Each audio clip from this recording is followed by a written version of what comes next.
Donc, pour faire le calcul, une chose qui est importante à savoir, c'est important que lorsqu'on a le lamier de métal installé, on veut que le bordeaux dépasse légèrement. Moi, habituellement, je recommande aux élèves de laisser dépasser au moins un demi-pouce. Je ne laisserai pas dépasser plus qu'un pouce parce qu'avec la chaleur, ça va s'arrondir.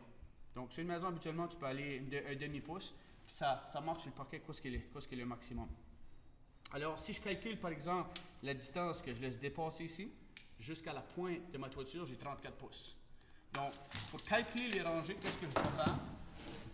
On sait que le maximum est, je l'avais écrit ici, le maximum est 5 pouces et 5 huitièmes. Si je divise 5 par 8, ça me donne 0.625, je donne 5. Donc, sur ma calculatrice, ça me donnerait 0.625.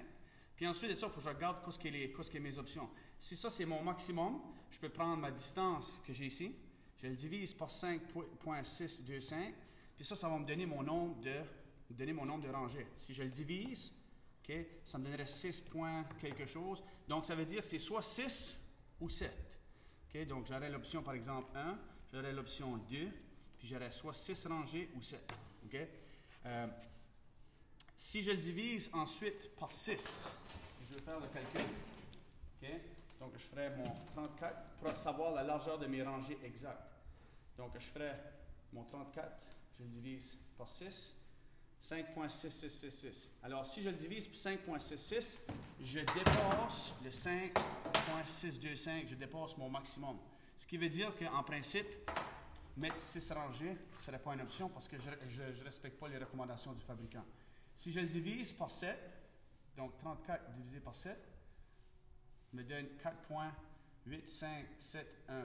Alors, si je veux convertir 4.857, ça continue, je vais soustraire 4, puis je vais multiplier par 16 pour savoir combien de 16e que ça me donne.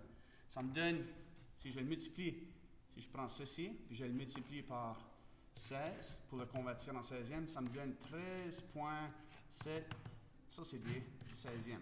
Donc, c'est presque 7 huitièmes. C'est entre 13/16 puis 7 huitièmes, c'est comme entre les deux. Donc là, je pourrais choisir de dire, je pourrais prendre mes rangées, puis là, dans ce cas-ci, je vais aller 13/16e. Donc, chacune de mes rangées va être 4 et 13/16e. Alors ça va me donner un nombre de rangées égales. Et comme on peut voir sur le morceau de métal ici, je les ai déjà marqués, en prenant en considération que lorsque j'ai pris mon ruban mesuré, je l'ai marqué directement sur mon métal parce que ça se marque quand même assez bien. Je l'écris avec un crayon feutre. Donc, je laisse dépasser mon ruban mesuré un demi-pouce, 4 et 13/16. Ensuite de ça, je descends à 10 pour un nombre entier. Puis ensuite, je vois 4 et 13/16e. Je monte de nouveau ici. Je le place ici. 4 et 13/16. 4 et 13/16. 4 et 13/16.